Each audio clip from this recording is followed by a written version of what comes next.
Bienvenue dans notre étude de la première lettre aux Corinthiens. Aujourd'hui, nous allons explorer l'une des discussions les plus nuancées et personnelles de Paul, dans laquelle il aborde les questions de sexualité et de mariage.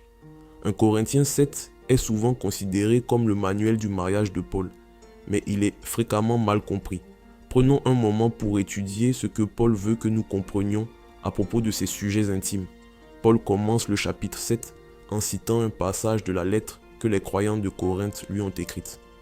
Il introduit chacune de leurs questions de manière similaire. Il dit au verset 1 « Pour ce qui concerne les choses dont vous m'avez écrit », puis il les cite « Il est bon pour l'homme de ne point toucher de femme ». Cette citation établit le contexte pour le reste du chapitre, car Paul répond précisément à cette déclaration et, semble-t-il, à la vision confuse du monde qui la sous-tend. La réponse de Paul à cette déclaration nous montre qu'il y a deux types de personnes dans l'église de Corinthe. Certains souhaitent conserver certains aspects des pratiques sexuelles païennes pour lesquelles la ville de Corinthe était connue. Paul a déjà abordé ce type d'immoralité. Il résume sa réponse à ces personnes dans 1 Corinthiens 6, 18 en disant « Fuyez l'immoralité sexuelle ». Mais d'autres dans l'église sont trop désireux de rejeter tous les aspects de leur ancienne vie. Ces croyants vont trop loin dans l'autre direction, affirmant que non seulement l'immoralité sexuelle est mauvaise, mais que la sexualité elle-même est mauvaise et devrait être entièrement évitée. Paul enseigne que ces deux positions sont des extrêmes à éviter. Le point essentiel ici, c'est que l'intimité sexuelle était bonne dans un certain contexte et que toute activité sexuelle en dehors de ce contexte est considérée comme immorale. Au fond, ces croyants ne comprennent pas la bonté de la création de Dieu, une création qui inclut le mariage et la sexualité. Paul qualifie le mariage de don de Dieu dans 1 Corinthiens 7, 7. Dans notre désir de mener une vie pieuse, Paul dit « Ne qualifiez pas de bon ce que Dieu déclare mauvais, et ne qualifiez pas de mauvais ce que Dieu appelle bon. » En s'appuyant sur leur déclaration comme point de départ, il les dénonce tous deux à la fois en disant dans 1 Corinthiens 7, 2 « Toutefois, pour éviter toute immoralité sexuelle, que chaque homme ait sa femme et que chaque femme ait son mari. Ainsi, il est effectivement bon qu'un homme ne touche pas une femme qui n'est pas sa femme, mais le mariage doit être la norme. Le mariage, selon les Écritures, est une union d'une seule chair. Les deux deviennent une seule chair, comme nous le lisons dans Genèse 2, 24. Cette union est à la base du mariage et implique par nature certaines obligations ou responsabilités que chacun a envers l'autre. À Corinthe, certains semblent prêcher la chasteté au sein du mariage tout en trahissant leurs obligations conjugales. Paul doit donc, au verset 5, les rappeler à l'ordre.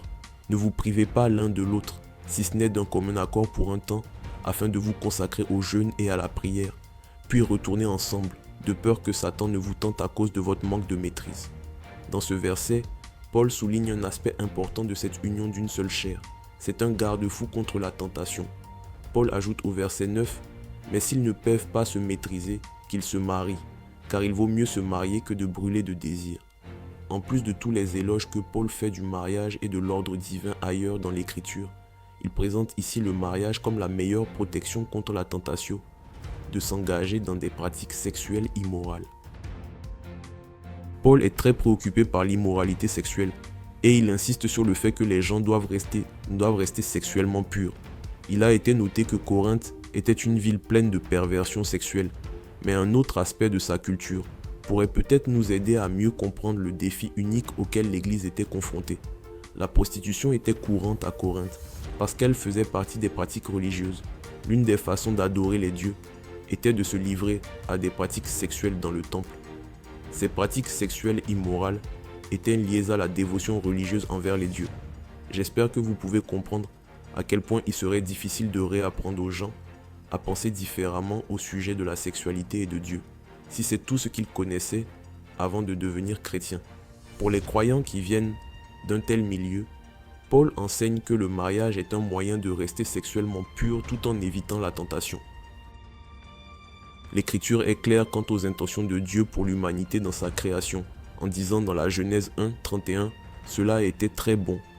Dieu a rendu les rapports sexuels agréables et a béni l'union de l'homme et de la femme dans un engagement lié, en disant dans la Genèse 1, 28, « Soyez féconds, multipliez, remplissez la terre et l'assujettissez.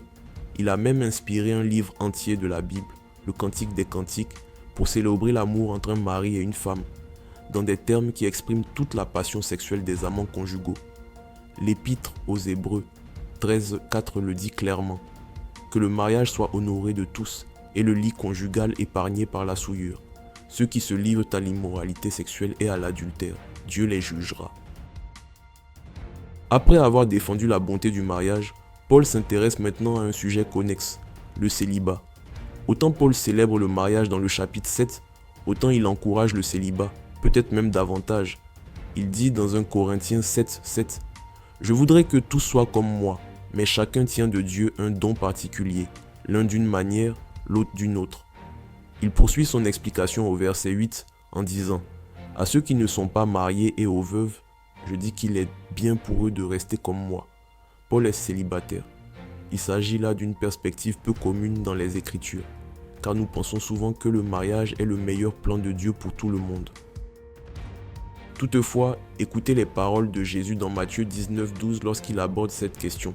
En effet, il y a des eunuques qui le sont dès le ventre de leur mère, d'autres le sont devenus par les hommes, et il y en a qui se sont fait eux-mêmes eunuques à cause du royaume des cieux. Que celui qui peut comprendre comprenne. Maintenant, un eunuque est un homme incapable d'avoir des relations sexuelles, généralement à la suite d'une castration. Lorsque Jésus fait référence aux eunuques à cause du royaume des cieux, il parle au sens figuré des hommes qui s'abstiennent de relations sexuelles, et donc du mariage, afin de se consacrer pleinement à leur ministère centré sur le royaume. C'est précisément ce que Paul préconise dans 1 Corinthiens 7. Si ces personnes ont le don particulier d'une maîtrise de soi extraordinaire en matière de sexualité. Pour ce qui est de rester célibataire, pour l'amour du Christ, Paul dit au verset 28, « Si toutefois tu te maries, tu ne pèches pas. Et si la jeune fille se marie, elle ne pèche pas.